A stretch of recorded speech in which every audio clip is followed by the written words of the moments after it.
Between all the blind dates, the Cub Scouts and company outings, millions of hot dogs, American flags, music and fun, 9 men on a field are joined by a 10th in the stands. The fans who've come here over 150 years for atmosphere as much as anything else. There's the windup. Here's the pitch. It's a slow curve low, and the babe swings. It's a long one going out toward right center. Stengler's backing up against the wall. He can't get it. It's in there. That ball is going to be out of here. It's gone. There's a new home run champion of all time, and it's Henry Aaron. The fireworks are out. Left center field. It's a base hit. It's taken on the second hop. By Riffle, the throw is coming in a second. DiMaggio's racing for it. DiMaggio makes it with a slide and his... Barely a teenager, he'd spend 12 hours a day working in the dark. In the light, he'd throw rocks at a tin can from 50 feet away. That's what got him out of the coal mines and made him the star of the 1920 World Series, where he pitched 3 full games and won them all. The kind of rags to riches story that's so American, so beautiful, you have to call it baseball.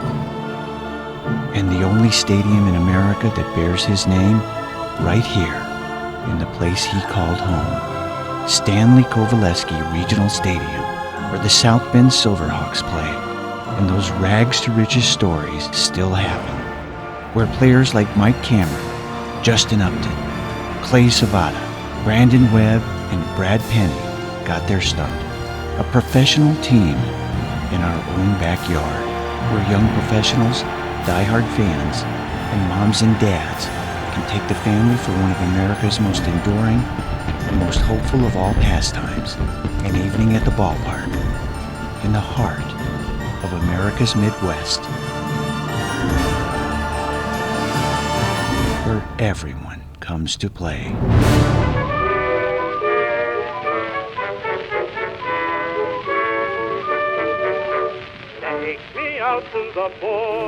It's hard to know what was more popular around here back then, the song or the game itself.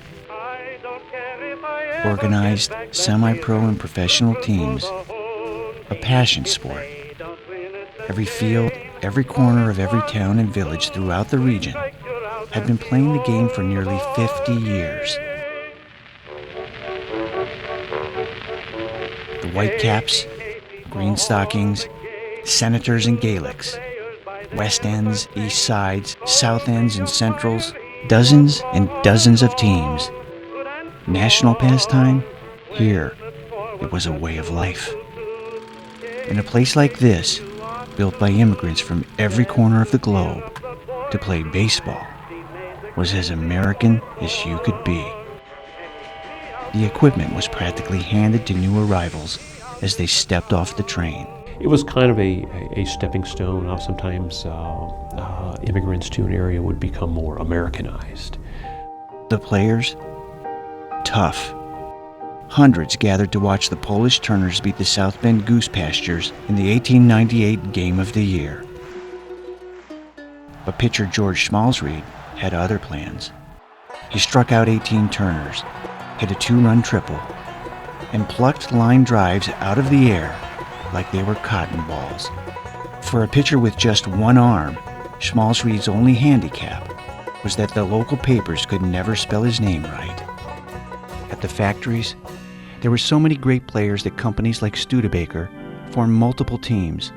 Plant number 1, the general office, and foundry teams would play each other during the week, only to field all-star teams to play other factories on the weekends.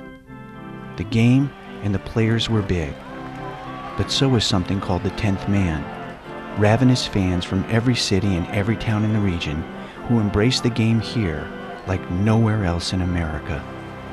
By the time the Singer Company finished building their own factory stadium in 1915, it would seat as many as 2,500 screaming fans. Studebaker, over 5,000, rivaling modern Kovaleski Stadium where the Silverhawks play. Major league teams and scouts were so impressed that Detroit, Cleveland, Kansas City, and St. Louis came here all the time to play against local teams in exhibitions, and just as often, they'd take some of our local players right back with them. St. Louis took Ali Bama from Studebaker. When the Negro Leagues came to town, they took South Bend's Ted Strong, also known as one of the earliest Harlem Globetrotters. When icons like Babe Ruth, Satchel Paige, and Dizzy Dean visited to play local teams in exhibitions, they always made time to visit pals like Stan Kovaleski, whom Ruth called one of the hardest pitchers he'd ever come up against. Michiana's 10th man? Just one of the reasons that the All-American Girls League took off like a rocket in this town. I saw him play. I was in love with all of them. Most of them. But like a lot of cities and towns all across the country in the 1950s, the post-war boom was slowly coming to an end. The factories that once financed America's pastime in this region were downsizing or closing altogether. Baseball was changing, but it wasn't going away. Michiana was just getting ready for a new generation of stars. Some of them were playing on world-class high school, American Legion, or semi-pro teams. Some of them were playing for Holy Cross Grade School. It's a game that has great lessons because of the teamwork that is required. My dad always said the prettiest play in all of sport is the double play. And part of its beauty is that you can have an Irish shortstop, an African American second baseman, and a Mexican first baseman. It doesn't matter. Kernan, who played ball for Notre Dame, a prisoner of war in Vietnam, devoted his professional life to serving the community he grew up in and loved so much, but never lost his love for the game of baseball. Kovaleski, he'd spend the rest of his life teaching kids in this region that baseball was like life, tough, maybe even cruel at times, and would live long enough to know that Mayor Roger Parent and other community leaders were planning a new era for professional baseball in this town, a stadium and a team to play there. But Kovaleski died just a few years before opening day and never knew that when the South Bend White Sox took the field for the first time in 1988, it was in a magnificent new stadium named for a Pennsylvania coal miner, one of South Bend's favorite sons, who won the 1920 World Series and wanted to live among the families and fans of this community more than anywhere else in the world. The new mayor, Joe Kernan, future governor of the entire state. South Bend's new professional team started churning out major league players one after the other, more than ever before. Divisional and league championships time after time. And then the team adopted a symbol of the region that would cement the local relationship forever. The Sox became the South Bend Silverhawks, named after one of the most popular cars ever produced by the thousands of area employees who worked for Studebaker, including the ones who played on the Studebaker factory teams.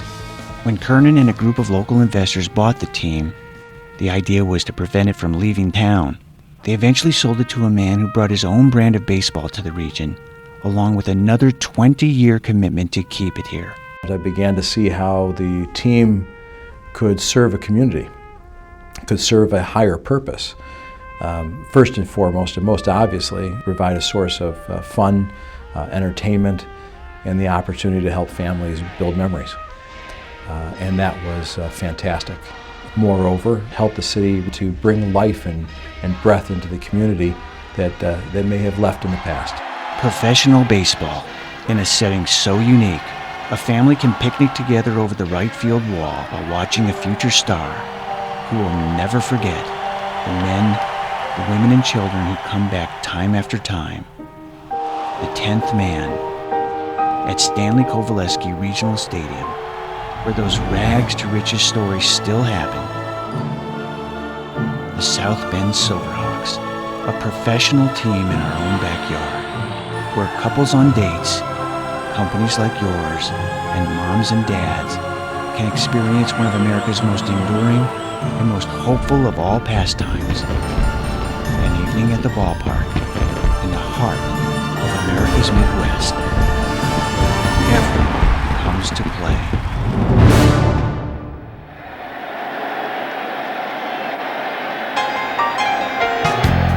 take.